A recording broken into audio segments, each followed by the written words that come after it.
begin momentarily.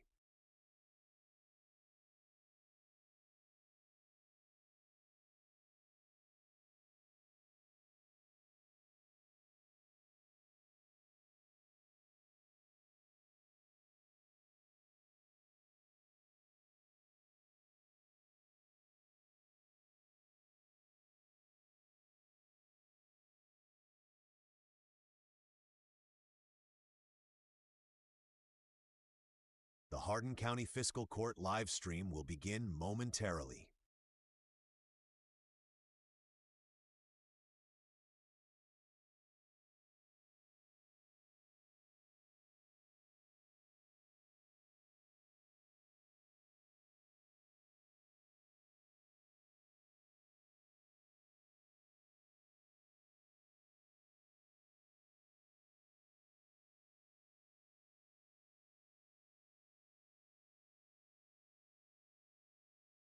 The Hardin County Fiscal Court live stream will begin momentarily.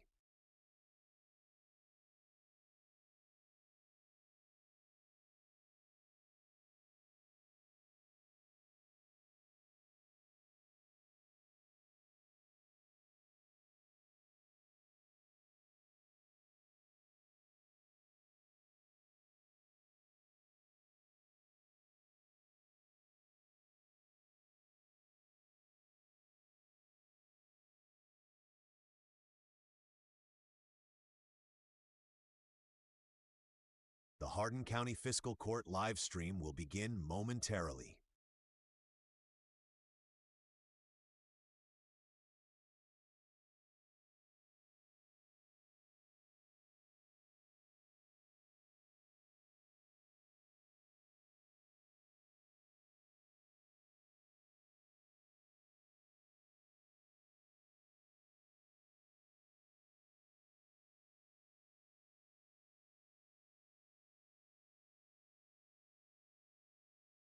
The Hardin County Fiscal Court live stream will begin momentarily.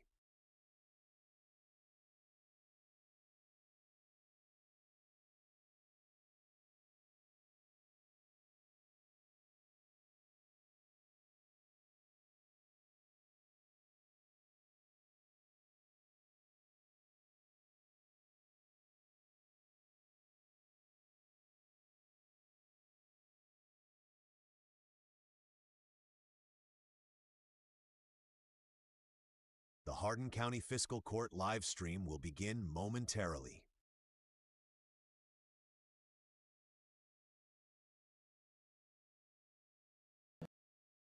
All of you here today, appreciate you being here. Just check your cell phones if you wouldn't mind. On vibrate or something off. Helpful. Right, at that, we'll go ahead and get started. Let's begin and call this meeting to order. Start out with our roll call, please. Squire Clem. Here. Squire Hicks. Here. Squire Muse. Here. Squire Pennington. Here. Squire Saltzman. Here. Squire Thompson. Here. Squire Whitehead. Here. Squire Yates. Here. Judge Tall. Here. Next, we have our invocation. It'll be Magistrate Thompson, and then the Pledge of Allegiance, Magistrate Hicks. I invite you to pray with me. Father God, we acknowledge you, creator of all things, as ruler of all the earth. Thank you, Father, for that. Lord, we adore you. Pray, Lord, that our weakness, strength will there and prevail. Pray, Father, that you would guide our thoughts today. Glorify you while we serve. Thank you, Father, and we ask it happens.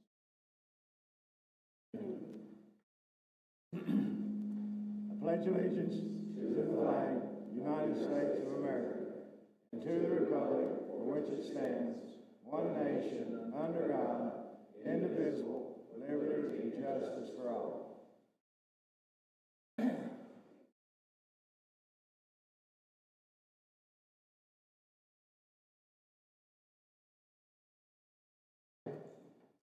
All right, again, just want to thank everyone for joining today. See all of you and those that are watching on TV. I want to take a moment, review the agenda. Next, we will have approval of the last fiscal court minutes. Then we will have a couple of proclamations. After that, we will have a public hearing. Then we have several office report presentations. Next will be an opportunity for citizens' concerns or comments regarding something on the agenda. After that, we have 3 ordinances that we will vote on today. Then we have a consent agenda, which I'll go through and explain those items in more detail. After that, we have our typical comments, and then we'll adjourn. So that's the agenda for today. So I just had one thing that came up this afternoon. For those of you here from the White Mills area, unfortunately, we had the historic White Mills Bridge has been shut down. The state goes around and checks bridges periodically, and unfortunately, well, fortunately they found it, but unfortunately there are some issues with the bridge that make it unsafe. This was a surprise. We have somewhere around 35 bridges on county roads in this county, and this bridge was not on our list to be repaired or is one of the bridges that we were the most concerned about. So we asked the bridge inspector, and she said, "Well, it's an old bridge, and this happens." And so that's the only explanation we got, right, Mark? So there's more testing that's going to be done, and so we'll find out what the results of that, and then we'll pursue any repairs. Hopefully we can open it back up, but that doesn't happen very often, I don't think, once they shut it down. So again, sorry for this inconvenience for those that live in that area of our county, and I can assure you we'll get to any kind of, we'll resolve it as soon as we possibly can. All right, with that, we'll move on then to approve the Hardin County Fiscal Court April 27th, 2026 minutes. I need a motion to approve. So moved. Second. It's been moved and seconded. Any discussion? Hearing none, we'll have a roll call. Squire Clem? Yes. Squire Hicks? Yes. Squire Muse? Yes. Squire Pennington? Yes. Squire Saltzman? Yes. Squire Thompson? Yes. Squire Whitehead? Yes. Squire Yates? Yes. Judge Tall? Yes, motion passes. All right, next up, we have a couple proclamations. The first one is regarding period poverty, and I'm going to ask if Beth Avey and anyone else that's here wants to come up and explain that to us a little bit, enlighten us, and then after that we'll have a proclamation. Thank you. Thank you. Hi, everyone. Judge, thank you so much for doing this in the fiscal court. We really appreciate it. I'm here with my fellow Heels Together investor, Ann Fisher. We're here on behalf of the entire Heels Together Investment Fund of the Central Kentucky Community Foundation, and also Dr. Shannon Holt. For those of you that know her, she is an amazing OBGYN in our community, and she came to us a couple of years ago and said, I'm seeing patients and they're asking me to stop their periods because they can't afford menstrual products. And she did some digging and realized it's a very real issue across the country, period poverty, as well as right here in Hardin County.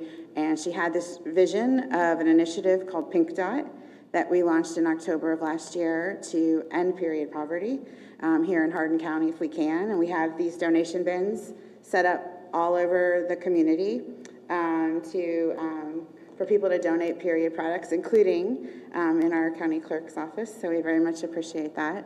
But just statistics, so you guys know, and I know some of that's in the proclamation, but 2 in 5 women struggle to afford period supplies.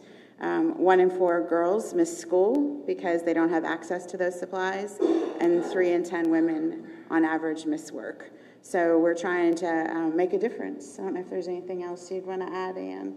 No, one thing that Dr. Holt also emphasized is the struggle of the cost alone. Over a woman's lifetime will spend more than $35,000 in period products through the course of their life. And another burden is these products are being treated as a luxury item subject to sales tax, and Kentucky's one of a few states that still assess sales tax on these items that are medically necessary for women. And WIC and SNAP, you can't use those benefits either if you have safety net benefits to purchase them. Exactly. So that's part of the struggle, and that's why we were kind of surprised at the outcome with our women's group. But then we all realized we all had something in common in this women's group, where at one point in our lives we probably were all struggling at some point, you know, with the same issue. So we could relate to all the issues women in our community are having. Yeah. So we're just really happy to bring awareness to that, and it being National Period Poverty Awareness Week, we appreciate the county's willingness to issue a proclamation and bring greater awareness. So thank you. You're very welcome, and it's the least that we can do to try to help. And I'm going to turn it over now to Magistrate Whitehead, and she's going to take care of the proclamations part of it. Yes, my pleasure. Thank you, Judge. Whereas National Period Poverty Week is May 11th through the 17th, and whereas 2 in 5 women struggle to afford period products, and whereas on average 1 in 4 girls miss school because they don't have access to menstrual supplies, and whereas the average woman will spend as much as $22,000 on period products in their lifetime, and whereas safety net benefits such as WIC and SNAP cannot be used to purchase period products, and whereas Hardin County's own Dr. Shannon Holt discovered many of her patients were struggling with period poverty right here in our community, and whereas Dr. Holt sought the support of the Central Kentucky Community Foundation's Heals Together Women's Fund to launch the Pink Dot Project, and whereas the Pink Dot Project aims to end period poverty in Hardin County through a coordinated effort of the public and private partnerships, and whereas no woman or girl should have to go without these essential products. And so, therefore, Keith L. Tall, Hardin County's Judge Executive, does hereby proclaim May 11th through 17th Period Poverty Awareness Week. Thank you. Thank you. Thank you.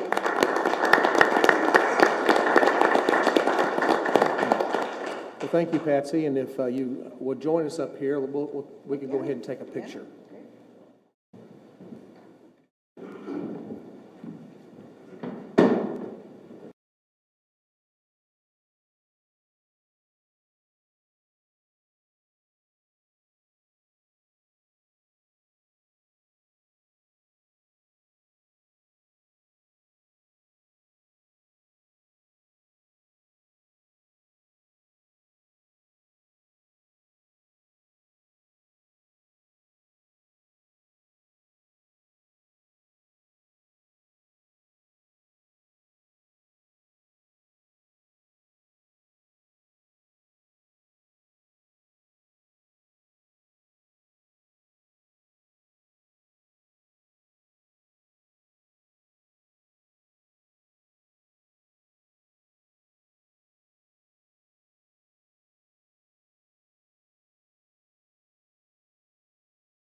All right, next We have one more proclamation, and this has to do with emergency medical services. And so I'll just read through this. It says that, whereas emergency medical services is a vital public service, and whereas the members of emergency medical services teams are ready to provide life-saving care to those in need 24 hours a day, 7 days a week. And whereas access to quality emergency care dramatically improves the survival and recovery rate of those who experience sudden illness or injury. And whereas emergency medical services fills healthcare gaps by providing important out-of-hospital care, including preventative medicine, follow-up care, and access to telemedicine. And whereas the emergency medical services system consists of first responders, emergency medical technicians, paramedics, emergency medical dispatchers, firefighters, policy officers, educators, administrators, pre-hospital nurses, emergency physicians, trained members of the public, and other out-of-hospital medical care providers. And whereas the members of emergency medical services teams, whether career or volunteer, engage in thousands of hours of specialized training and continuing education to enhance their life-saving skills. And whereas it is appropriate to recognize the value and the accomplishments of emergency medical services providers by designating the Emergency Medical Services Week.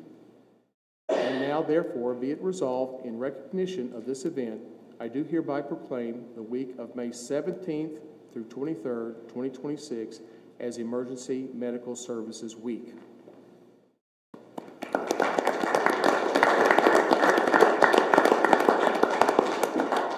Just another note here, the 52nd anniversary of EMS Week theme is EMS Week, Improving Outcomes Together. So I encourage the community to observe this week with appropriate programs, ceremonies, and activities to honor the EMS profession and the essential service the service it provides. And so, at that, I want to give this proclamation, and maybe if Mark, if you would come up, and we'll hand this to you, and we'll take a picture.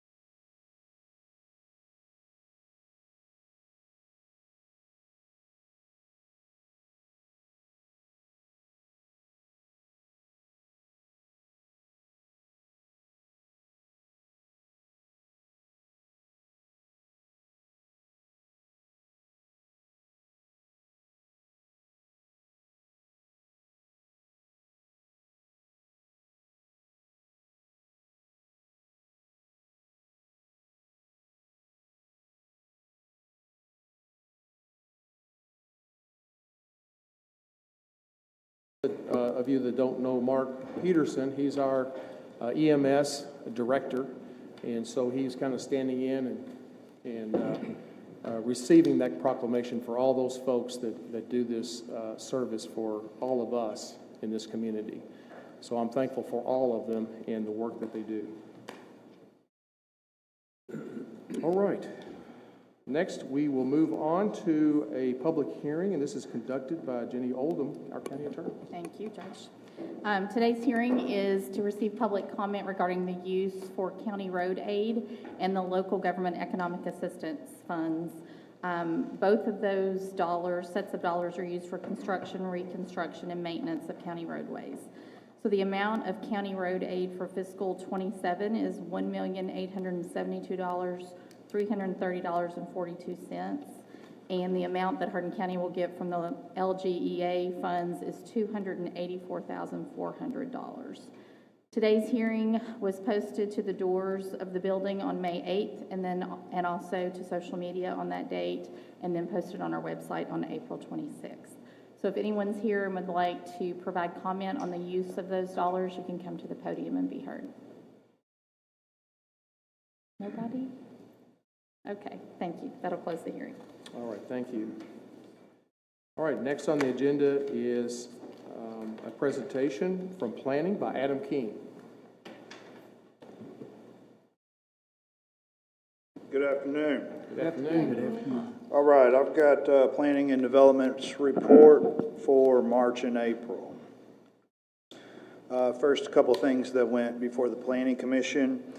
This was a zone change request from Linda and Steve Dalton and their son Kyle Dalton out on Bacon Creek Road. The property was zoned industrial holding and had been since the adoption of zoning in the county in 1995. However, the property had always been being used residentially there with the home. This is the site formerly of Stucker Electric. Kyle wanted to do auto sales, selling ATVs, UTVs, and such there in a detached building behind the home. So we did a zone change there. Top left, you'll notice the home in green, that was zoned urban residential. And then the bulk of the property there was zoned C1 convenience commercial to allow him to do auto sales with a conditional use permit. Next, this was Robert Skaggs. We're towards Radcliffe, kind of where Radcliffe, Elizabethtown, and the county all join there, near Ronnieville, Big Springs Road. But we're on South Wilson Road. This property had been zoned light industrial, the 20-acre site to the rear there that had been the long-standing home of Bell Trucking. Mr. Skaggs and his daughter run a trucking business as well. Wanted to build a new office building there on the 0.7 of acre out front. So we rezoned this to light industrial and made one 24.7 acre site. Looking at the various land use applications through the end of April, we've done 5 zone changes, 15 variances, 7 conditional use permits, reviewed 8 development plans for non-residential projects, and then reviewed 35 plats. Looking at the plats, so far 28 plats recorded for the year. That is in line with 2025 when we had done 29. Looking at the number of lots, however, we've done 64 new lots so far this year. At this time in 2025, we were at 44. So why the jump? We did a new section of Brentwood Estates down off New Glendale Road. That was 20 new lots. And then we also had a large auction outside of Ronnieville towards Meade County called Red Hawk, and that was 19 lots. So that's the reason for the jump there. Looking at building permits, so far for the year, we're at 170. That's up from 147 last year. Electrical permits, 229, and that's similar to last year when we were at 244. Looking at single-family dwellings, so again, April was a really strong month, good weather. We did 47 new homes so far this year. That's up from 30 in 2025, 36 in 24, and 29 in 23. So things are really rolling right now. Looking at inspections my inspectors have done, 337 final inspections so far this year, 95 footers, and 98 rough-in inspections on the electrical side. This has been publicized on Facebook, but the Planning Commission did receive an award from the Kentucky chapter of the American Planning Association in Louisville last month for outstanding achievement for our small area plan for Glendale. So that's Haley and I on the left, and then again, top right is us with the consultants that did that project. The project was funded by the Transportation Cabinet, but they weren't there to have their photo taken with us. And then lastly, I didn't ask for a proclamation, but May is Building Safety Month. So the International Code Council, the Kentucky Department of Housing, Building and Construction, and then Hardin County Planning and Development all recognize this, and again, just try to bring attention and awareness to what we do and why we do it. But whether it's planning and zoning or building and electrical permits, it's kind of all here for public health, safety, and welfare, protecting our citizens. That's all I've got. Happy to answer any questions y'all have. None, just congratulations again on the award. Thank you. Appreciate it. Thanks, Adam. Thank you. All right, next up Public Works, Stephanie Givens.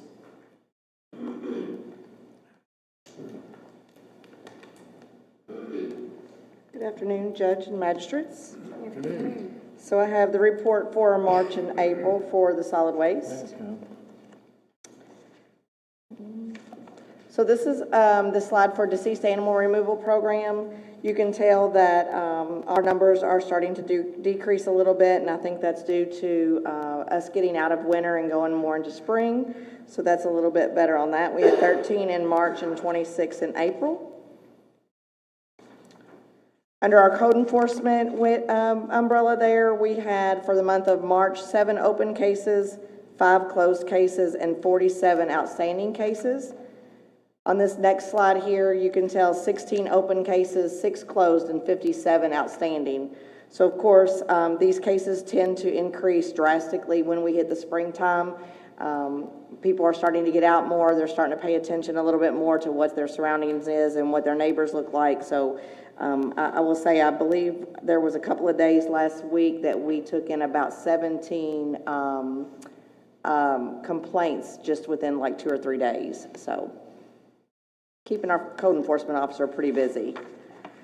On our free document shred event for the month of March, we had 41 vehicles and 47 bags. For April, we had 91 vehicles and 96 bags. Again, I think the impact there is because April is the end of the taxing time frame to file your taxes, so everybody's kind of cleaning out and getting ready for the next calendar year there. This is a comparison for 2025 versus 2026. And you can tell it roughly stays within a few, just in the same time of months that we had for March and April last year. More information about our free document shredding day. Again, our next one is going to be June 1st, and that is from 1 to 2 p.m. at the Road Department. Address there, 501 Bacon Creek Road in Elizabethtown. For the month of March, this is our average time spent at the Pearl Hollow landfill, meaning when a UDP, Unified Disposal Partners truck that picks up the county trash, goes into the landfill, empties out up at the working phase, and exits back out. They're roughly spending approximately 23 minutes on average per time that they go into the landfill. That was for the month of March. And for the month of April, it stayed pretty much the same at 24 minutes. This is the March daily route completion time. So as far as picking up trash in the unincorporated area, the current provider is finishing up right around 6 o'clock, 5:53 was the average time for the month of March.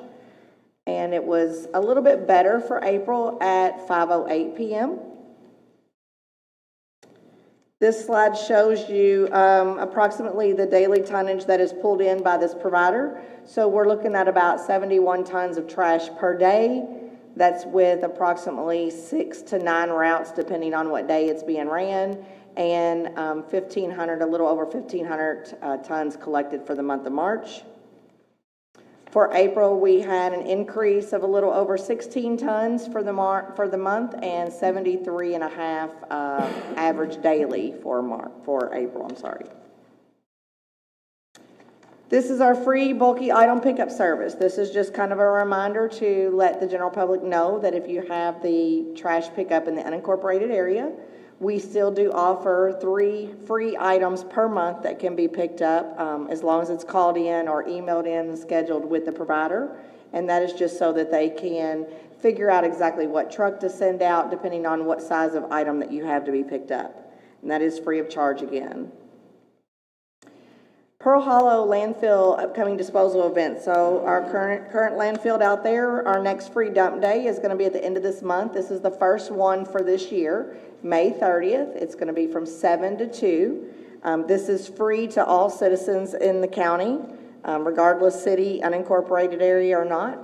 If you're located here in Hardin County, you can attend that event for free at no cost. Anything you need to get rid of, except for basically any free-flowing liquids or tires. And then their next Saturday working day is going to be June the 13th, again from 7 to 2 p.m. This information is for our recycle trailers for the month of March. There's your breakdown there of the items that was collected. By the calculation, it looked to be about 21, little over 21 and a half tons of products that was taken over to Meade County for recycled, or if you convert that over to pounds, 43,780. So I think our citizens do a really good job trying to recycle as much as they can. I wish we would be able to do a little bit more, but this is what we have, our program right now. So for the month of April, by those numbers, you're looking at over 19 tons of items recycled, or roughly 38,000 pounds for the breakdown there. This slide shows a listing of all of our recycled trailers that are placed out in the community. And I try to keep this slide in here for every presentation I do, just for the newer citizens moving into our county, to let them know these are available free of charge, 24 hours a day, 7 days a week. And they can also go on the county website and under the solid waste page, enter their actual address, and it will tell them which trailer is closest to them if they're not sure. Household hazardous waste. It is coming up. We're preparing for that already, getting ready for that event, pretty big. That's going to be August 8th, and that will be over at Matulsa, and that's where you get rid of all of the free-flowing liquids, the paint and pesticides, things of that nature. Again, that's another free event to the community and at no cost to you. And you pull up through the line, we'll unload your car for you. One of the last slides here is just a reminder of some of those events that we just talked about. Free dump day at the end of this month. The next free shredding day is June 1st, and then household hazardous waste on the 8th. This slide will continue to be showed just to let people know if they text the words Hardin County to that 5-digit code there, 91896. They should always get a text alert reminder anywhere from a week to 2 weeks prior to all of these free events that we do. And then that way they can get prepared and get ready to bring those items to us.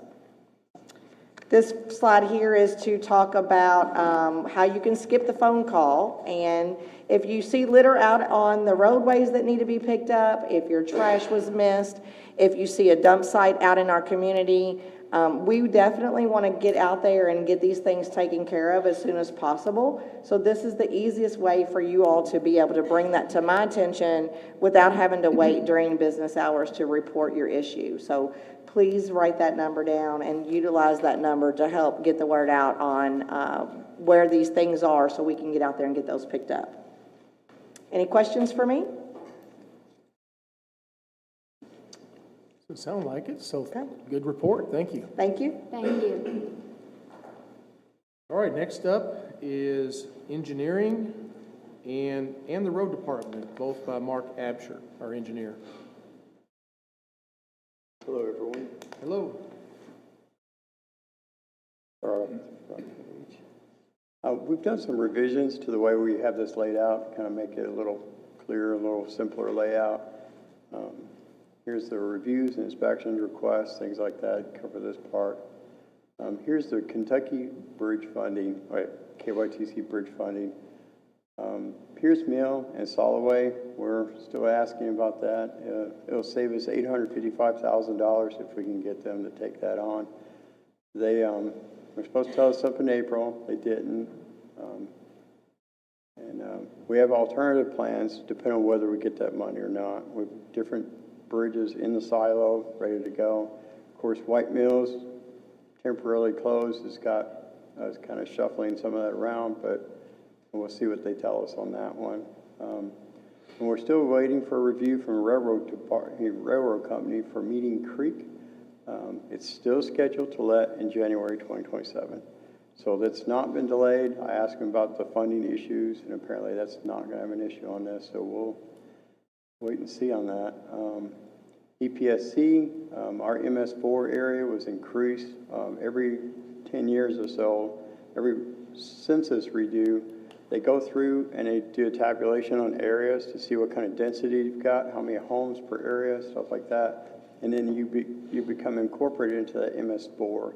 So having done that with our growth in our population, we've grown about 30% on MS4 areas, increased.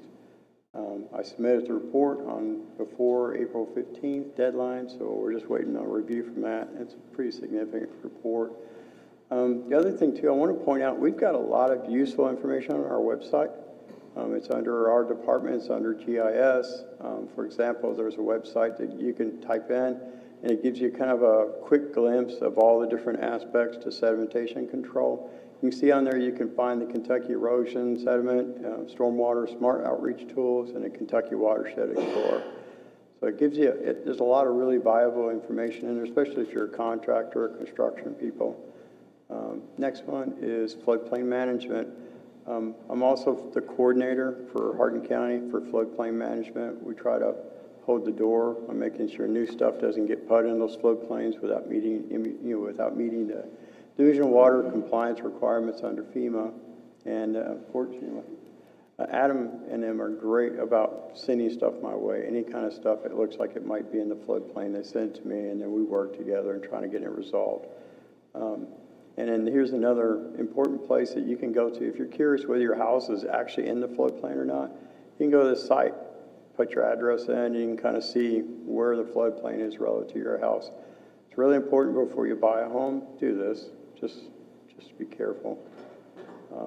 This is where it gets a little more detailed. We've got a lot going on with pavement analysis, with the roadways, deterioration rate. The longer we wait on a roadway to get to it, the more it deteriorates in time. But if we don't pay attention to the worst roads, then they start going down while we're taking care of stuff for roads we shouldn't even be readdressing yet. We've been working with Lincoln Trail. We've embraced their PCR program. We're going to use that for LARP submittals. We think it'll be really good. And then roadway resurfacing, we're working with the road department on a list that goes back to the LARP program and other stuff. We've got a really good working relationship with the road department on picking specific roadways, and we're trying to develop a final list on that for FY27. Road safety review, that's where we're going through a bunch of our roadways. We're looking at signs. On the road department slides, you'll see an increase in the amount of signs. Some of that's related to this program, some of it's related to just ongoing stuff that they run into out in the field. But there's some other compliance issues we have to look at. That report that came out by the state, that's a macro level. We can use that to develop an overall strategy, but it's really, in order to really define these crash data and to develop a true solution for it, you need to know the crash specifics, location, what happened, stuff like that. And we go through that. It's the same thing that Vicki did a long time ago. I came across one of hers that's super thick just for 2 roads. We'll use this to develop the Highway Safety Improvement Project. We're hoping not to have to spend any of our Hardin County money on any of these projects. And if we can do that, that's the goal. Other than like minor signs that we can take care of right away. Other projects, we reached out to Elizabethtown about Hutchinson Lane. They said they were not interested in annexing that. It's been kind of an ongoing maintenance problem there. They weren't interested in taking it over. Of course, we got road closing for Cecilia, retroreflectivity. That's where the signs, we go in and measure those signs. They have to meet compliance under ME2CD for that retroreflectivity. And by measuring our signs, we can kind of determine which ones meet that, which ones don't, and we'll have an attack plan set up to take care of that. And then we're also looking at issues through different areas of the county regarding speeding issues, especially Colesburg. We're looking at different possible solutions for that. And then grants. There's a large grant going around. We're working with Lincoln Trail and trying to establish a grant and submit that for areas of Glendale, Colesburg, and Sonora. If you look at the Glendale area study, it actually includes the concept of adding sidewalks and stuff like to that area. And then, and again, it's just preliminary. We're just going to look into it before we submit anything. And then this is the last slide. FEMA sent a large check to cover significant portions of Stovall and Hall Road, and we're working with them on the final payment. Part of that process was to get our roads paved so we could turn that in. Road departments did really great about giving them priority, and they're done. So that's what we'll cover on the road department one. That's it for me. If you have any questions. Nothing? Okay. Now I get to entertain you with the road department slides. I did not make these, but I really appreciate April having done so. I'm getting all ahead of you. And again, you can see April did these. I think she did a great job on it. And the first part is encroachment permits. You can see it's gone up. We're growing. Things are happening out there in the different areas. Sometimes people ask us for these to do it preliminary to the development, like if they can even put a roadway in for this entire subdivision or homes or whatever. You can see it's kind of almost double from last year. And then the next one is road signs, March and April. You can see we've doubled on our road signs, and it goes back to what we're talking about with meeting compliance and adding additional signs and stuff like that. Next one is pothole patching. I have a detailed list of a lot of the roadways that they've done. We don't want to take up all your time with all that, but pothole patching, shoulder repair, ditching, drainage, tree removal, cross tiles, road and bridge repair. And then next is clotty. These weren't the only roads that were paved, but there are only two other roads not on that list, and it's Stovall and Hall. And those weren't really related to our paving, but just finishing up a product for the landslides out there at those two other roadways. But this is how many miles we paved. And that's just March and April. We had to wait for the factories to start up. Michael's already done a really proactive program on using any kind of additional money we have left over from this FY to go ahead and finish as many other roads as we can. Our highest priority is the worst roadways first. If you have any questions, sorry, I kind of went through that fairly quick, but no questions. All right. No. Okay. All right. Thank you very much, Mark. Appreciate the reports. Thank you. All right. Next is a report from our clerk, Brian Smith. Good afternoon. We'll go to the first slide here. Next slide.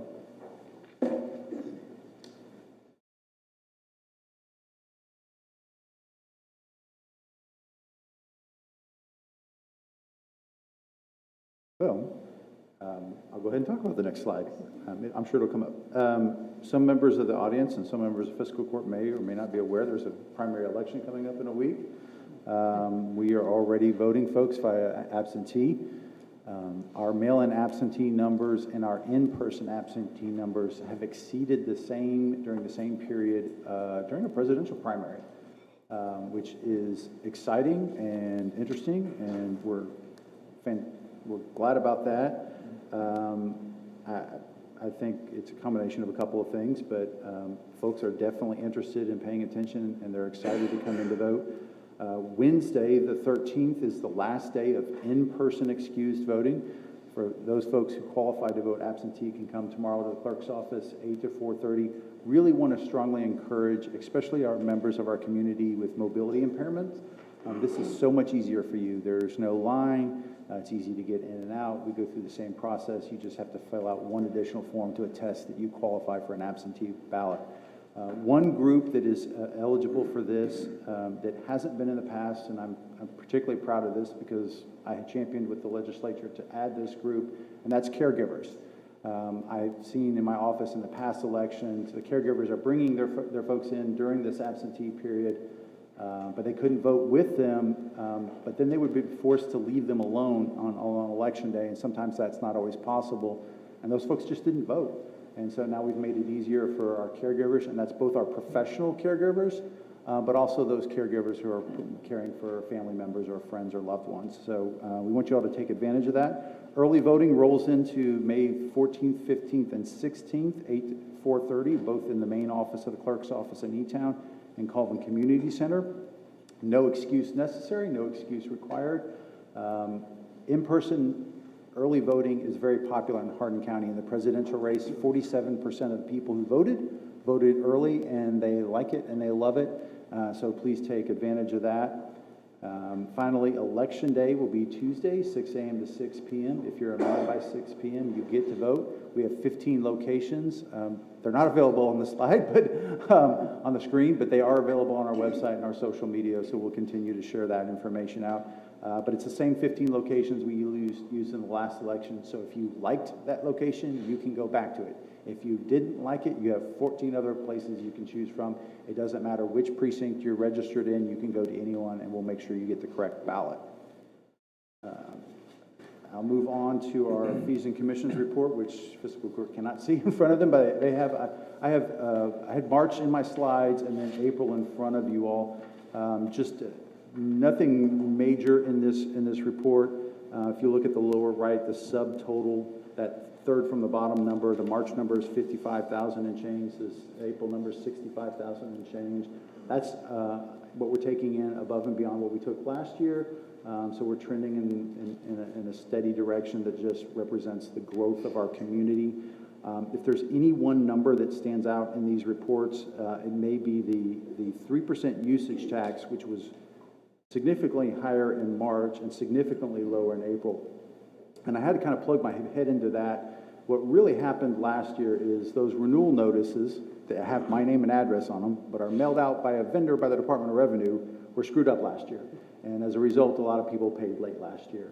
And so a lot of that March money ended up in April, and then the reverse, more people paid on time this year, and so those numbers kind of flip-flopped each other.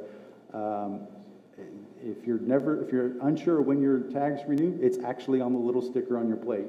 It usually coincides with the primary owner's birthday.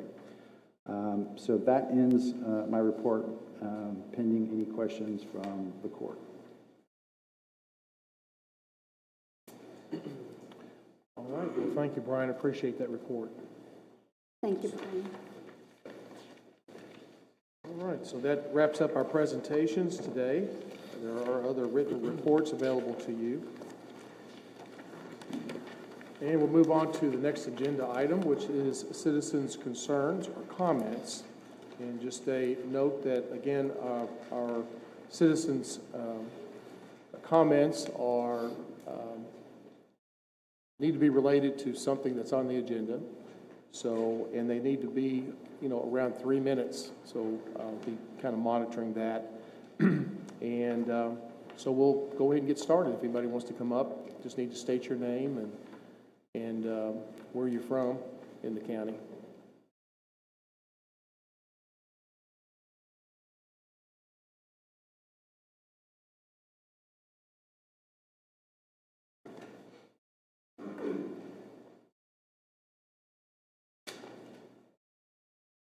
Hello, I'm Bill Mullins from the Elizabethtown unincorporated area of Hardin County with Elizabethtown address. Good afternoon, Judge Executive, magistrates, members of the court. I'm here today as someone who has served in Hardin County Fire Service since 1994. I appreciate the difficult responsibility this court has in managing county finances, and I understand the concern about creating positions or programs without long-term sustainability plan. It's a fair concern. However, I must express my disappointment regarding the recent cuts in emergency services funding from the proposed budget, particularly the removal of the proposed deputy director position for the Hardin County Fire Service.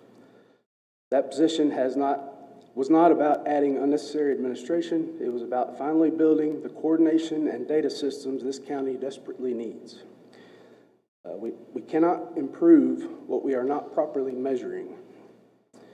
We need someone focused on tracking response data, staffing shortage, training deficiencies, apparatus conditions, operational gaps, so that we can identify where the problems are and determine whether the improvements we attempt are actually working. Right now, many of our departments are operating on reactively instead of strategically because we simply do not have the infrastructure in place to coordinate those efforts countywide. The independent emergency services evaluation done in 2024 made it very clear that Hardin County faces serious challenges. Aging apparatus, declining volunteerism, increasing call volume, limited daytime staffing, and funding systems are no longer sustainable. The National Institute for Occupational Safety and Health studies firefighter line of duty deaths. The big 5 causes of those deaths are insufficient staffing, inadequate training, poor incident command, command failures, and lack of accountability systems. I personally do not want to go to another line of duty death for a Hardin County firefighter. Some frontline trucks are 25 to 40 years old. Many departments operate on extremely limited budgets, and while our firefighter and EMS personnel continue to work very hard every day, dedication alone cannot overcome decades of underinvestment. When I started in the Hardin County Fire Service in 1994, we were 20 to 30 years behind modern standards. We have absolutely made improvements since then, and many good people have worked hard to move this county forward, but the reality is we're still behind. One of our biggest misconceptions the public has is because they have a City of Elizabethtown address, they may assume they are protected by a fully staffed, fully funded career fire department. In most cases, if they are not within a city, they simply are not. Many areas are protected primarily by volunteer fire departments that are doing their absolute best they can with limited staffing, aging equipment, and minimal funding. As a fire service, we also need to do a better job of educating the public about those realities. We need to put some pride aside and honestly communicate where our deficiencies are and resources we truly need to provide the level of service our growing county expects. If we wait until we have a perfect long-term funding solution before taking action, we will continue falling further behind. I encourage you to figure out a long-term funding solution and improve the fire service in Hardin County. At some point, we have to begin building the system we know we need. Thank you for your time. All right, thank you. Thank you very much. Thank you.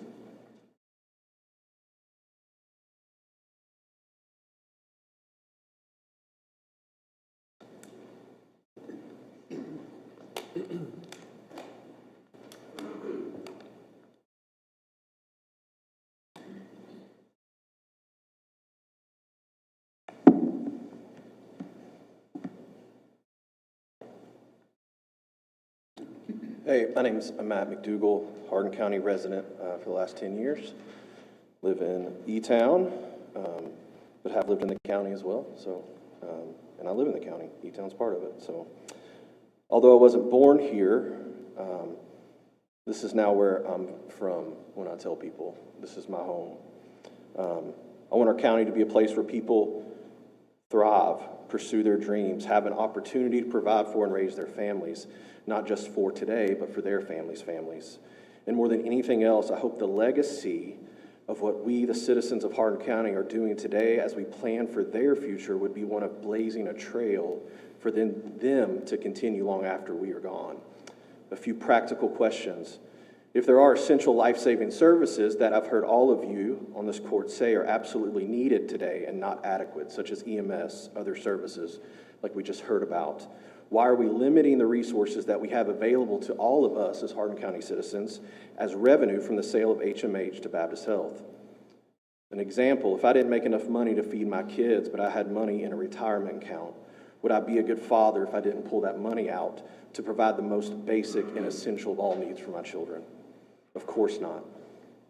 So why are we not allowing money we have access to be provided for these services? Why not use this money to keep employees we have, along with being more competitive in the hiring market that we face today, so that we can get the ones that we don't have, that we need today? And not just for today, but that leads to my second question, how we plan and build toward a future. If we know we need certain things for the future, fire services in more places, sewer and other infrastructure needs so that hotels can build where they want to build, things that I've heard about that can't happen because we're not funding them, and they need our support to do that, to open up more ability to expand our local economy further. Why are we not using those funds to build that path forward?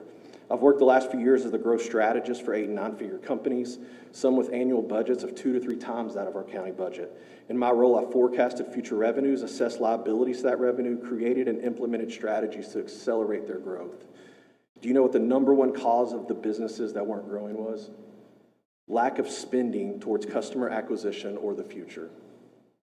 They were holding so tightly to their past wins and profits that they were killing their businesses.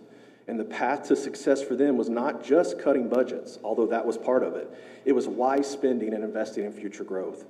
We are at a turning point, and we must spin towards that future. But the spin must be responsible, it must be rooted deeply in data, but it also must be rooted in faith. We should not bury our gifts in the dirt and hope they will be enough for our next generation. We must wisely blaze a trail for our future, but make no mistake, the building of that path will come with moments where we must step forward in faith, moments that mandate both risk and uncertainty. And we need each of you as elected officials to build it together. Yes, to question, yes, to be wise, and even yes, and probably the most important, to disagree. But for the sake of our shared future, put aside the small, insignificant differences and hurt feelings you may have, and link arms together and forge the path for us, the future of our children and for this county. Thank you. All right, thank you very much. Thank you.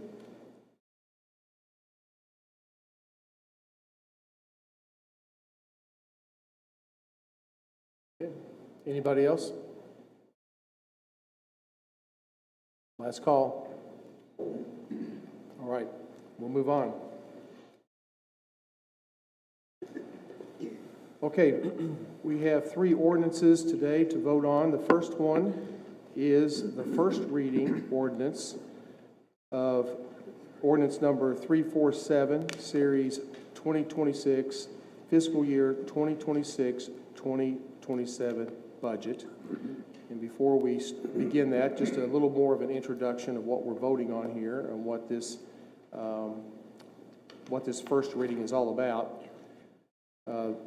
Just a reminder that the judge executive budget that I presented was last month, April 27th. This budget was balanced, which resulted in a $700,000 increase to the cash reserves. I'll review the magistrate proposed changes, at least a summary of those, a little bit later. The magistrate proposed budget is what we are presenting today. That's what we are going to vote on today. If it passes, 5 or more yes votes, then it will have a second reading in June. And then will become the approved budget for fiscal year 2026-27, which begins July 1st of this year. Note that if the first reading does not pass, if there are 5 or more no votes, then by definition that we're going to have a special called fiscal court meeting.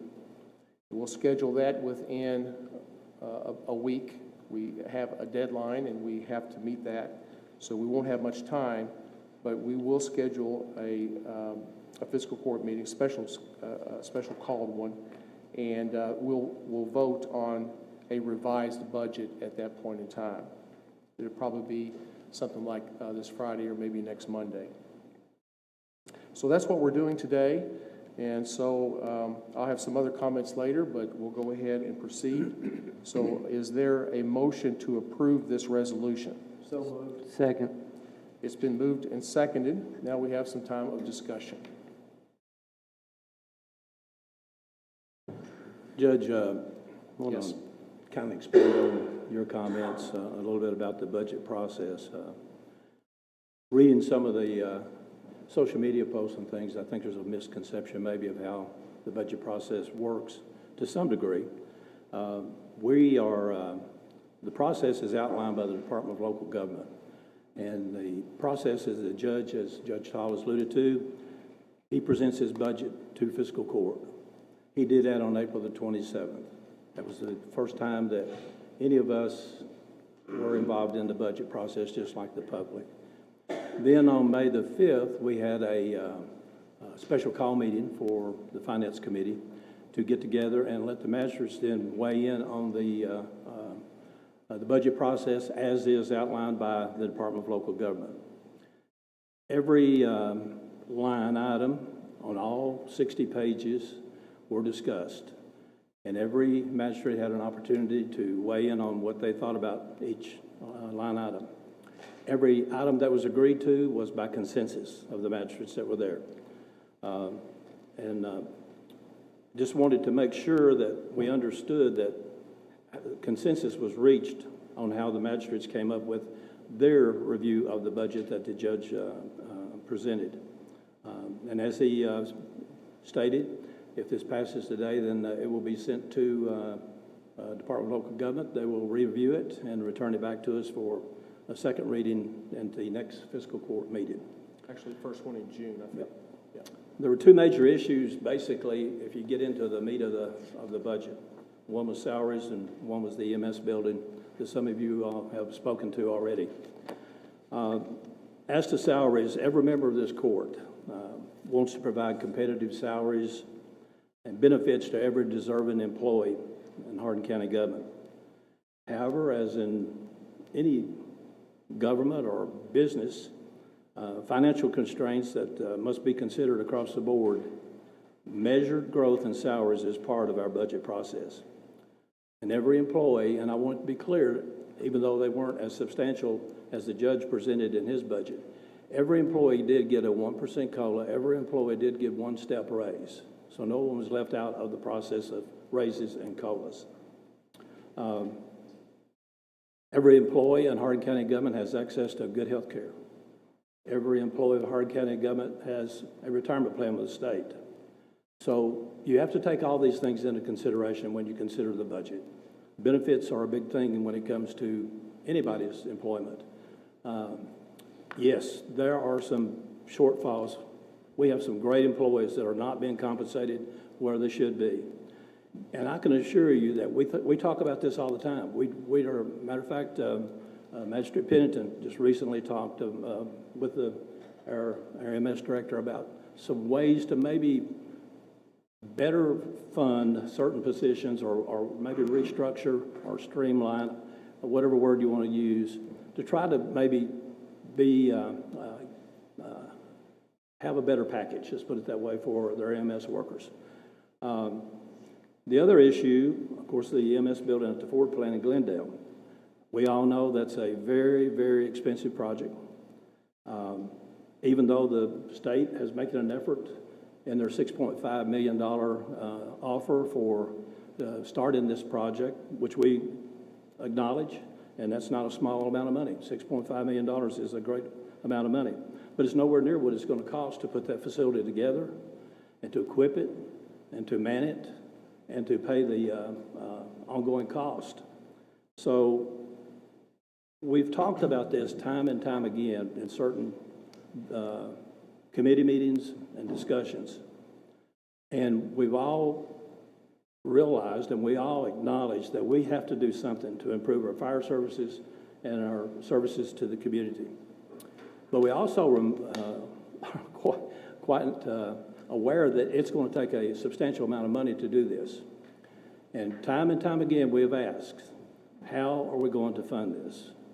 Are we going to fund it like was suggested in the study that was done a couple of years ago? Are we going to do a 10 cents on the $100 on property values for our EMS special taxing district and a 10 cent on the $100 property value for the building and our fire services? That's a substantial amount of tax dollars it's going to take to do that if we follow that model. And funding is a word you use in a lot of different ways, but it boils down to taxes. It's going to be a new tax on the people of Hardin County. And I just want everybody to be aware, we're not opposed to trying to do things to better our emergency services and our fire services. We just want to know where we're going before we get started. And in order to do that, we have to know exactly how it's going to be funded. There's also another option, is the insurance premium tax, which has some pitfalls when it comes to city governments that already have a tax in place. Is it going to be a combination of the insurance premium tax or special taxing district? And be aware, a special taxing district is run by a board, an unelected board that's appointed by the court, and they have full oversight after that. And so any tax increases subsequent to their becoming a board is their decision. So all of these things are part of the equation. No one wants to say no to any of it. We just want to know how we're going to do it. And that's the big issue we have with the budget. And before moving forward with the budget, in my opinion, we need to know how much it's going to cost and how much, or how we're going to fund it. So with that, I'll close my remarks, Judge. All right, thank you. Anyone else? I've said many times over and over again, like Fred had just pointed out, I've communicated with EMS, what are the more adequate ways to attract and retain the employees that we have? And, you know, one of the biggest things that we have an issue with is our pay structure in the first place, 7th grade. And again, that's not something you can solve directly overnight. It's going to be an overhaul of the entire system. Again, that's my personal belief, but it doesn't reward those who stick around and stay around long enough. And in having those discussions, I think my personal stance is it's not always about the money. Sometimes it's the other incentives, whether it could be insurance or something else that other places are offering. That's why sometimes we lose employees. And so I have no problem with trying to find a way to figure this out. But what I do have a problem with is if we are looking at ways to adequately place funding for our employees, why are we adding a bunch of new positions? Why are we trying to use funds for a lot of different projects or whatever it may be? I'm not talking about the stuff in Blue Oval. I'm talking about just, you know, last year it was Doge. This year, you know, it's just a lot of different positions. If we want to take care of what we have, we're reaching the point of our threshold of eventually we're going to outspend what we make. I brought the judges from his presentation, and just as a representation, okay, since we took office is that black line in the middle of the green. Since then, we have grown 75% in our budget in salaries. That's not including the sheriffs, not county attorney. This is just our employees in salaries and wages, etc. How is that sustainable? That's what I don't understand. How is it sustainable to constantly add to our wages if we can't grow our revenue at the same rate? If we do, anything over 4% is subject to a recall. No one likes paying taxes. No one would be happy if we said, yep, we got to go ahead and hike it up 10% to cover our wages. That's not going to appease anybody. Eventually, we may have to. There may have to come to a point where we do have to talk about one of those taxing districts or insurance premium tax. I know a lot of my citizens in my district who are already taxed by E-Town. They pay city tax and county tax. They're not going to be happy about it. Those are the kinds of those conversations that we're going to have. But at the end of the day, I have asked, how are we going to pay for it? Judge, how many firefighters are you anticipating putting in this building down in Blue Oval? How many? How much is it? We can talk about it. I'm not going to talk about it today because I don't have all of it in front of me. But that's the problem. We've never had information for what it looks like in the big picture. How much does it cost? How much does it cost to have? We can almost tell you how much an EMS crew is. We've got the one down in White Mills that we just recently added, close to $500,000, right? So that's the kind of conversations and the questions that we're asking. This is not a no. This is how much does it cost and where are we going to get the money to pay for it? Again, I would probably be all for it. I'm not once at any emergency service committee have I said, nope, we're not for it. I've always said, yeah, let's figure it out. How are we going to pay for it? And so if you can't provide answers for how many people are going to be down there and how many trucks, we have seen nothing besides that we are supposed to be receiving $6.5 million from the state. Again, I know that's more than just the building. That's for equipment and stuff. But how many pieces of equipment? What all are we going to add to it? And how much does that actually serve? Is that 15% of the population? Is that 30% of the population? What about the people, the west end, the north end in the county that who's gonna cover that? Like, what's the plans for growth? Where's the next station gonna be? We're talking about a very small portion of it, but we got to think big picture, right? Like, that's the point. I think the point was made, we gotta be thinking 10 years down the road for our children, our children's children, whatever it may be. But we don't have that yet. And so I'm not necessarily for spending a bunch of money on something. Again, if we take the money from the state, it comes with strings. We all know that. It comes with strings. You have to do it. And if you build something and you don't have the firefighters and you don't know how many firefighters you're going to put in it or anything along those lines, how can we move forward with that? And again, back to the salaries. Not against giving a raise, but at the end of the day, they are getting a raise. They're getting their step. Most of the steps are, the minimum step is based on the years, is a little bit later on, is basically nothing. And that does affect some of our employees that have been here the longest. That's not okay. But at the end of the day, the 1% COLA was to help with some of that. But we're getting close. We're getting close to our threshold. And if you talk about $700,000 that we put in the reserves, that means we have almost used 100% of revenue, 100%. And what happens if there's an emergency and we got to fix a bridge down in White Mills and we don't have funding for it?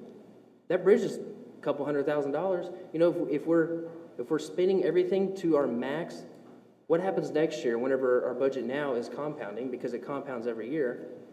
What happens when we give a raise next year and now we're, negative $1 million or whatever it may be? So the point is, fiscal responsibility is not always spending every single dollar that you get. Sometimes it's holding back some, but it's just, it's mind-blowing to me that we see this chart and it was steady, steady, steady. And how do we grow our services? I can almost guarantee not a single person in here would say we've grown our services by 75%. There's no way. So that's a lot of my reservations for constantly just trying to throw money at it and solve a problem. Let's talk about the actual problem. Let's fix that first. And then the emergency equipment. Again, I've talked about this several times personally with a lot of people that have called me with questions. I know Chris and I have talked about this together in our emergency service committee. We've had maybe 2 meetings with about 10 seconds each in regards to this equipment. It's not because we don't want to talk about it. It's because it was in trial phase. We were trying to figure out which way we were going to go. Last year when we had this discussion, it was with the power loads. And again, same stance we took. Let's take it out. Let's figure out the financials behind it. Do we want to lease this equipment, or do we want to financially just go ahead and pay for it all using the legacy fund or whatever it may be, right? But we asked to do the same thing this year with these heart monitors. Not a single person, I can't say a single person said, nope, we're not going to do this. We all said, hey, yeah, let's take it out, take it back to Emergency Service Committee. Let's figure it out. Let's discuss which program you're going to go with, why we're going to do that. After we do that, let's go ahead and discuss, do we want to lease it or do we want to purchase it? We chose leasing last time because with our money vested, we made about 1.5% on average. If that's an option and that's what we're going to make this time, yeah, we should do that. If not, maybe we should just go ahead and purchase outright. We got to decide. And that's why we have gone through that kind of procedure. So for a lot of these claims that we chose to take it out and that we're not going to take care of our EMS, or we're not going to provide this service, or we're not going to give this equipment, is a bold-faced lie at best. Not a single person that says we are not going to take care of the citizens of Hardin County.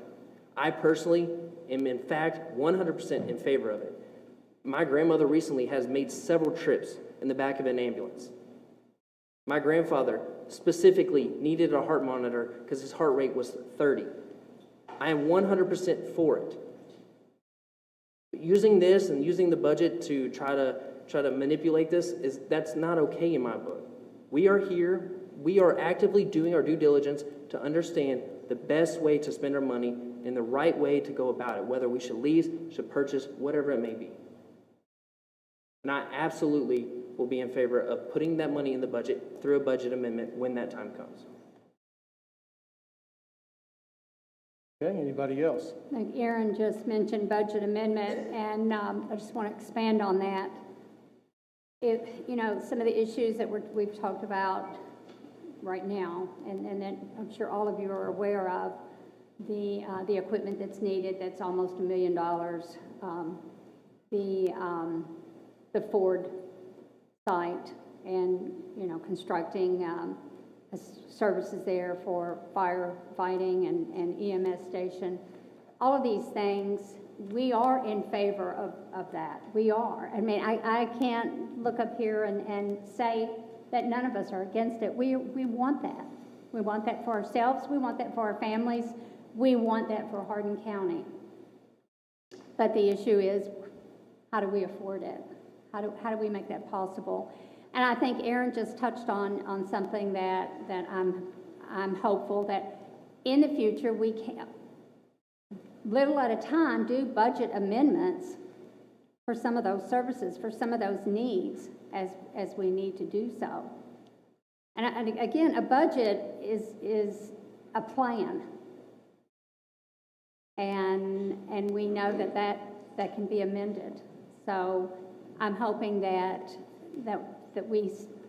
we have the ability and the capability to amend the budget and make some of these needed services available during the year.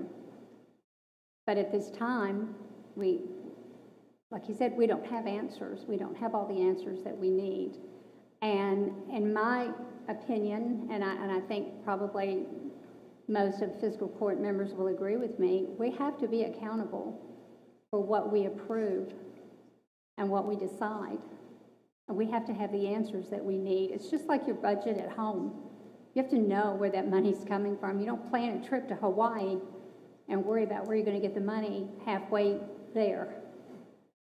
So I think we're just trying to be fiscally responsible for your money. Okay, anybody else? I don't really want to repeat too much because most people's already said exactly what I would say, but I would just want to say that as chairman of emergency services, I want to make sure that everyone understands that I am committed to expanded fire services in Hardin County. But as I've said all along, we've got to figure out how we're going to pay for it. We can't put the cart before the horse. We have to have a plan. Without a plan, we're destined to fail. Since coming on this court, it seems about every budget cycle we come through, we're always trying to add jobs, create jobs. Well, as you've heard from these discussions, we're trying to figure out how to fairly compensate the employees that we already have. So instead of looking at adding jobs to county government, we need to look at streamlining the county government. And I think we've worked really hard on this budget. I think it's probably one of the most challenging budgets we've went through. But I think we've done a good job, and I can assure you that your emergency services will be funded. The equipment will be funded once it comes through the committee and we look at the different options that we have. The monitors were thrown on us at a special called finance meeting and was asked to be brought up then, which is against the law to do. The judge knows that we're not allowed to do that, but still asked us to do that. That's what required us to call a special called emergency service meeting to talk about the issues with the storm shelters. But it's things like this, and then the political post that was posted on Facebook through our government page does nothing but divide. It was half-truths and scare tactics. So I'm just very frustrated with the way the administration continues to handle themselves and continues to throw stuff on us at the last minute. Anybody else? Yes, I would like to say I want to agree with the ones that spoke first. When you do a budget, it's a compromise. I don't believe any of us got everything we wanted. There were some additions I wanted, some deletions I wanted. I didn't get them all, but we got what we thought was fair, what we all could agree on. And, you know, I know some people probably disappointed in what they got or what occurred, but this was what the consensus was that we agreed upon. That's the way I feel about it. Okay. Anyone else? Okay. I have a few comments, maybe a few responses to a few of these comments. First of all, I want to take a little bit of time to review again what the original budget that I presented in April. So obviously not going to go through that whole presentation, but I do want to talk about some of the main points. So once again, I want to make sure that it's understood that we did not use all of the funds, the revenue funds that were going to come in, what's budgeted to come in next year. So at the end of the day, we were going to end up with no increase in property taxes. That is the estimate right now. And we will have $700,000 that would go into cash reserves. Now, just a reminder that the cash reserves are sitting at, as of March 31st, at $34 million. $34 million. That includes a rainy day reserve that we've decided to set aside of about $16 million.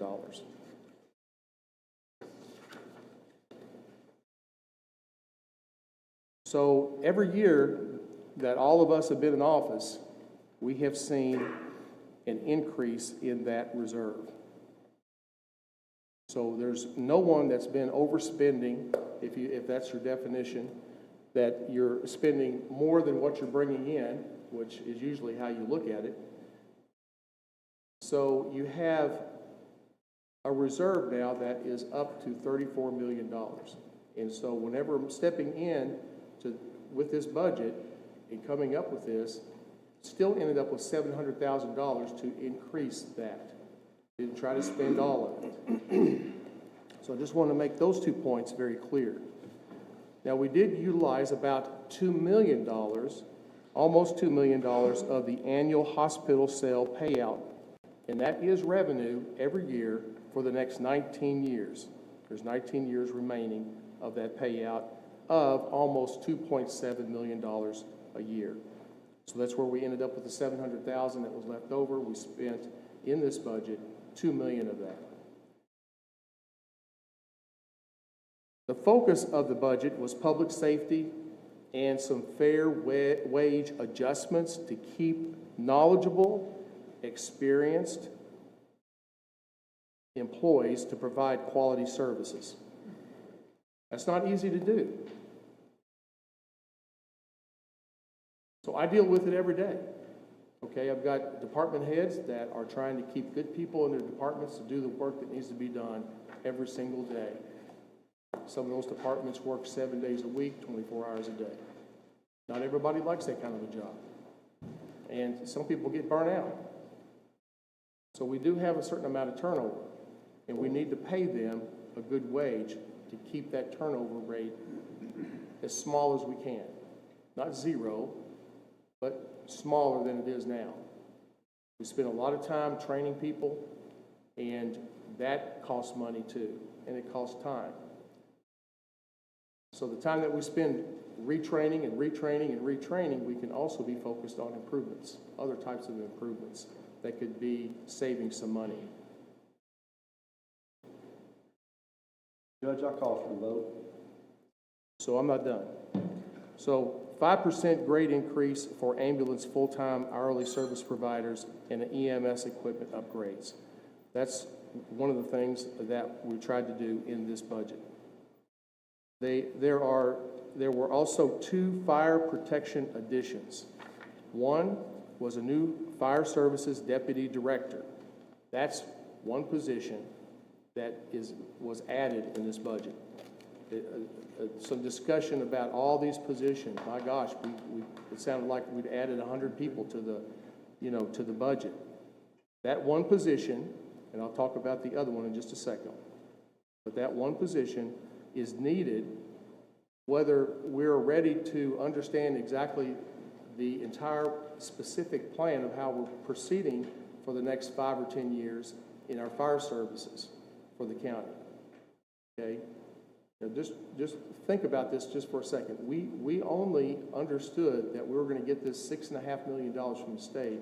That was finalized the 15th or 16th of April, not even a month ago. And that went from basically a midterm vision as part of our fire services improvement plan for the next 5 years, 10 years, to a very specific project, one that has a lot of components in it. So all the details haven't been worked out yet, and it's one of the reasons that we actually need a fire services deputy director, somebody that can focus on this thing, somebody's knowledgeable in this area, and it can take time and go around and look at what other counties are doing, do some benchmarking, figure out what some best practices might look like, help understand what the funding needs to look like. This wasn't exactly a big stab out there saying, let's go out here in this budget and add $3 million to it to fully staff a building that's not built yet in Glendale. Okay, no, this was one ask to get this thing started. Okay, the second ask was to actually go out and do some testing and some basic things like a concept design that we can actually use to go out and try to find more money to help us pay for the building and maybe even staffing. So that added up to, the person was it was $94,000, I believe. Yeah, $94,000, and the ask to go out and do the testing and develop and get an architect and develop the design, none of which actually builds the building. It's just a starting point. Was $50,000. So that's how much money, somewhere around $150,000 was in this budget for those two items. Both of those were cut from the budget. A 2% COLA was required and requested, and that to me was very basic, was very minor or very a small amount. It wasn't asking for the world here. Note that one of the reasons for this was that 150 of our employees are going to be, their paychecks are going to be reduced by about 1% because of a retirement insurance that will be a 1% increase in that, and so that'll be coming out of their paycheck. So a 1% COLA really just brings them back to even, okay? So the 2% was to try to increase their wages almost enough to match up with our inflation rate, just to try to keep our employees at a place where their buying power is similar to what it was a year ago or what it is right now. So that was not something I felt like that should have ever been reduced, for sure. Market wage adjustments for non-employees were in there. And then also the second person, this huge increase in the number of people that we're adding to our organization was a part-time intern or a co-op, okay? I couldn't even imagine why that was even discussed as being something that we couldn't afford. We put in kind of a maximum amount of $15 an hour that could maybe add up to $15,000 if we really got a few co-ops or one co-op that wanted to, use their time and really kind of max that out. So again, that was more of a community activity where we're trying to reach out to our students in this area and try to help them understand, what their local government looks like and understand how they can come in and help in certain departments that are available to them and learn. And we can also, of course, have some cheap labor along the way and get a few things done, maybe some special projects. So it's a win-win-win situation, but no, that was also removed from the budget to save $15,000. So just want to make sure that was the original budget. Just a comment too, before I talk a little bit more about what was removed, but the 75% increase in salaries, I'd have to check those numbers. I know they've increased, and they have been in response, and all these guys have been, yeah, put it up there. All these guys have been a part of that, okay? We have been in inflationary times, and we have had to respond to that. We haven't given big increases to our employees, that they're somehow, they're getting rich here. I mean, we're just trying to respond to the first year that we took office, you remember, was an 8% inflation. The previous 20 years of those administrations did not ever have to deal with 8% inflation. As a matter of fact, I think about the highest inflation they dealt with in those 20 years was maybe about 2%. So they didn't have to worry about that. They could keep wages fairly level and not impact their employees negatively. So we've had to deal with that. 8% inflation, 4% inflation, 3% inflation, all well above 2%. And that has impacted our budget significantly. And we have just tried to stay up with it. We didn't give people big raises just for the heck of it, okay? So, and that's not to say that whenever it's, hopefully our inflation rates will come down. And we can have a year where we don't necessarily have to provide a COLA, or we can stay with the merit increases that they get right now. Their step increases, which on the average is about 1.7% or somewhere along in there. Like Magistrate Pennington said, that we from 2% down to 0, depending on how many years you have served in this organization. So there's a lot of things that will affect that, and we've just had to deal with the fact that there's a lot of inflation. So just a couple more comments here on this proposed budget that we're getting ready to vote on.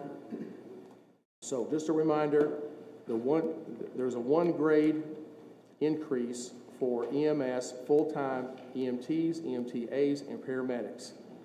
That was removed, okay? That was at a cost of about $360,000. $360,000. And that 1 grade means a 5% increase. It's not a massive earth-shaking type of increase. I mean, I was happy whenever I would get a 5% increase at times. Didn't come along every day in my background, and I'm sure all of you have your own stories.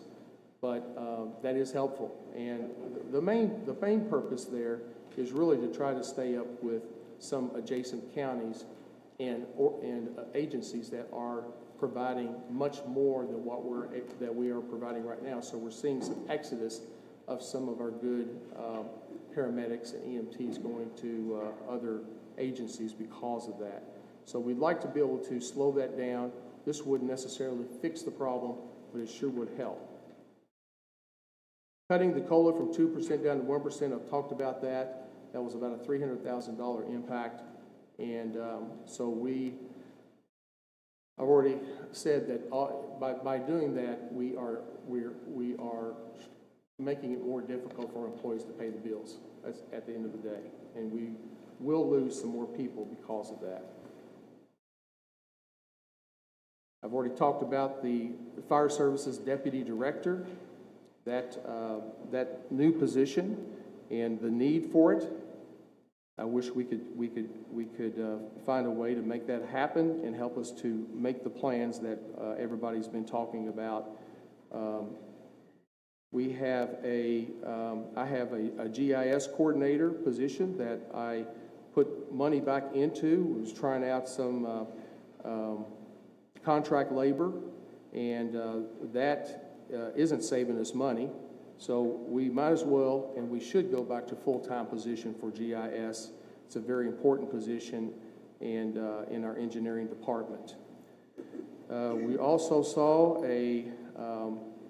some other grade increases. A couple of others is only about $18,000 that were cut from the budget. One of those was in my office for one position that needed a bump in there so we didn't have so much turnover, and two of them were in the finance office, of very important positions that make sure that our employees are paid on time, paid appropriately without errors, and just all the things that you think of whenever you think of a finance department and their responsibilities. I'm hoping we don't lose anybody from those positions, because it takes at least a year to get them back up to speed. That's the kind of cycle that we see in these types of training that we have to do. Denied the addition of the co-op students, so we've talked about that. That's $15,000. So total $870,000 of cuts that were in the budget, in the proposed budget. A few other things were, of course, we talked some about the cardiac monitor purchase. I never thought that anybody said that they weren't going to purchase that. The problem is our timing, and whether we spend. I went ahead and put the whole $900,000 in there just to pay it without interest, just to pay them off because the money's available. Now, if we do a lease agreement, it goes from $900,000 down to about $175,000 annually for about 6 years is an estimate. And that means that we spend an extra $165,000 in interest over those 6 years. But we have the money now to go ahead and pay for it. I wanted to go ahead and at least get something in the budget, and that was one of the last things I asked during the special call finance meeting. Let's put something in there. We know we're going to replace them. Everybody agrees to it. Just to kind of ignore it, at least put $200,000 or $175,000 in the budget, because we know we'll be spending at least that much money. So why do we just ignore it and say, it's like I was manipulating the budget? I was just trying to put something in there, at least a placeholder. If we put $900,000 in the budget and we spend $175,000, so we don't spend the rest of that money for the monitors. It's just, it's not manipulating the budget. As a matter of fact, it's more accurate to go ahead and put it in there, because we know we're going to spend it. Other cuts to department expenses were $71,000. And then I also mentioned that there was also the engineering architect fees for the Glendale Emergency Service Fire EMS building. That was $50,000 that was cut out. So the total came up to about $1,946,000. Of course, the biggest chunk of that was the EMS equipment at $900,000. In my budget, I had, and that's how much additional that came out. I had $700,000 that was available. So you add those together, you get $2,646,000 that this proposed budget will put into our reserves that we will not use from our revenue that will be coming in, or at least is budgeted to come in. The additional is budgeted at about $38,000 that would come out of our BOSC pilot agreement money that's out there also as part of the reserve. So all of that to say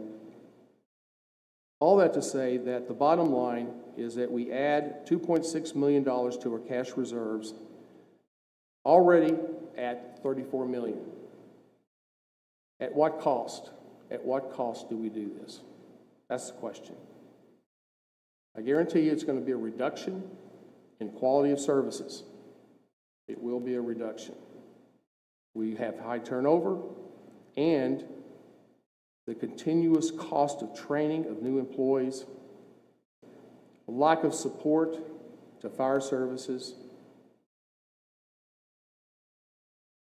and the improvement objectives, future objectives that we have out there for those fire services are all being compromised. So, yeah, I don't agree with really any of these changes.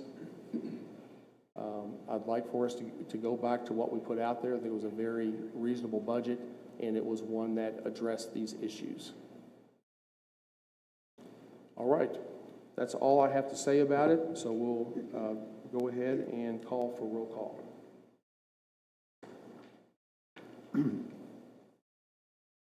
Squire Clem? Yes. Squire Hicks? No. Squire Muse? Yes. Squire Pennington? Yes. Squire Saltzman? Yes.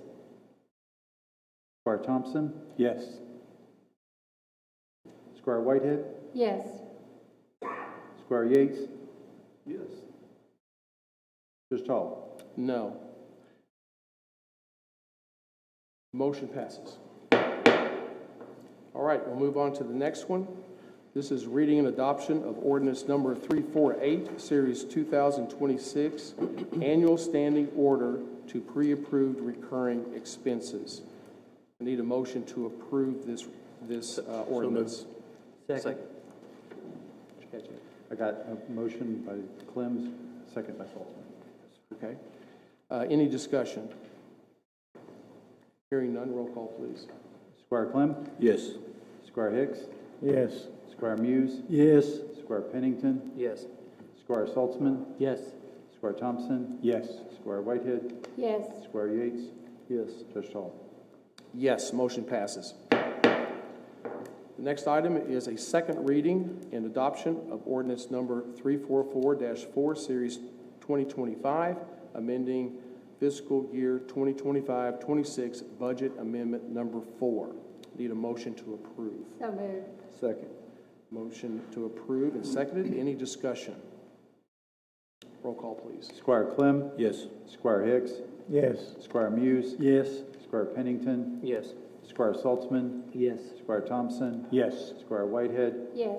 Squire Yates? Yes. Judge Tall? Yes, motion passes. All right, our last item here is the consent agenda, and we'll just review these items here. Items A and B are financial, and these have to do with recurring claims in May and April, and also related to financial transfers, which is Resolution 74. The next 6 resolutions are all related to personnel changes in EMS, animal control, road department, engineer, technician, E911, and also buildings and grounds personnel. All right, those are resolutions 74, 76, 77, 78, 79, 80, and 81. The next two are in 911. Resolution 82 is related to Interaction Insight Corporation. This is some E911 equipment and maintenance, and that is a $10,000 annual contract. And then the next one is Resolution 75. This is related to Motorola service agreement. It's also some technical support and maintenance. This one is $94,000 annually. The next one is Resolution 83, and this is related to a BRIC grant application. This is a Building Resilient Infrastructure and Communities grant. This one we just recently discussed at the last committee meeting. And this has to do with 10 above-ground community safe rooms at a cost of $355,000. Our matching funds for fiscal court is $89,000. That would be the maximum that we would pay. We would hopefully be able to find some other grant money to help bring that down some. But if we don't, then it would be 25% or $89,000. Okay, and then the last two are our two committee meetings minutes. So that's what is in the consent agenda. And so does anyone disagree with or want to remove any of these? Judge, I don't want to remove, I just want a clarification real quick, if I can get that. Sure. Is that Is that okay, Jenny, or? No, go ahead. Okay, I wanted to know so the BRIC grant application, this is just us giving permission to apply for the grant, correct? Yes, that is correct. This is not bringing in that money and we're having to pay for it yet. We're just going to apply for it. Thank you. Mm-hmm. Any other questions or anything else that we need to pull out of this? Hearing none, we'll have a roll call, please. Need a motion. So, second. So, motion. Motion by Yates and a second by Saltzman. Is that correct? Okay, thank you. All right, thank you. All right, Squire Clem? Yes. Squire Hicks? Yes. Squire Muse? Yes. Squire Pennington? Yes. Squire Saltzman? Yes. Squire Thompson? Yes. Squire Whitehead? Yes. Squire Yates? Yes. Judge Hall? Yes, motion passes. All right, that concludes our business part or voting part of the meeting. So we'll move on to comments. Our county attorney, you have anything? All right, county clerk? No, thank you. All right, so we'll go around our magistrates. Magistrate Yates. I just want to remind everyone that May 14th is our next Emergency Service Committee meeting, and that's at 3:30 across the hall. Also, May 10th through the 16th is National Police Week, and it looks like the 15th is National Police Memorial Day, where we honor our fallen heroes. So just want to remind everyone of that. All right, thank you. Magistrate Saltzman. Yes, I just have a few comments. A couple of questions that probably won't get answered, but you spoke of your budget presentation a few minutes ago that you gave us last month. You had in there that let me pull it back up so I'm not making up stuff here. I just want to make sure that I'm correct on all of this. So you had said, talking about our hospital sale annual payout, you had a comment that, let's see, HMH sale initial payment of approximately $30 million utilized to pay the government building loan balance. I don't believe that the $30 million was used to pay the loan balance. I'm not exactly sure where you got your figures, but I think less than $10 million was paid to the building loan, and that came from payments 1 and 2 of the legacy funds, which was $5.4 million, and the rest was funds from COVID and federal government relief. The $30 million that I'm assuming that's what you're alluding to, that $30 million was used to pay HMH employee retirement payouts. So I'm not sure exactly where you got all that information. Maybe I'm misunderstanding what your bullet points are. I'm not sure. And then you also alluded to the $50,000 that you wanted plans for the emergency services building in Glendale. But I was wondering if you could explain to the general public where that was at on the budget. It wasn't in any of your budget presentation that you gave. In fact, we only found it because we asked what a certain line was that was not named that at all. It was named something else, and that's when we found out that you were wanting to put in the $50,000 for the emergency services building down there and make building plans for that. So I was just curious if you'd like to tell them where those lines were at, or maybe explain to me some of that, but if not, that's fine, I understand. But I just wanted to make a few of those comments, and that's all I have. Thank you. All right, next, Magistrate Whitehead. Yes, thank you. I'd like to remind everyone about the Pink Dot project. That is crucial, again, and I think probably everyone here realizes that the box is set up. BK, where would the box be set up? I know they have one in the clerk's office, and the other box, do you know where that will be located? I'm sorry, what? Haven't discussed yet. But keep in mind that you can bring supplies and donate to that project. It's just a much-needed project here in Hardin County. Also, the next Resources and Community Support Committee meeting will be Monday, May the 18th at 3:30 across the hall. Thank you.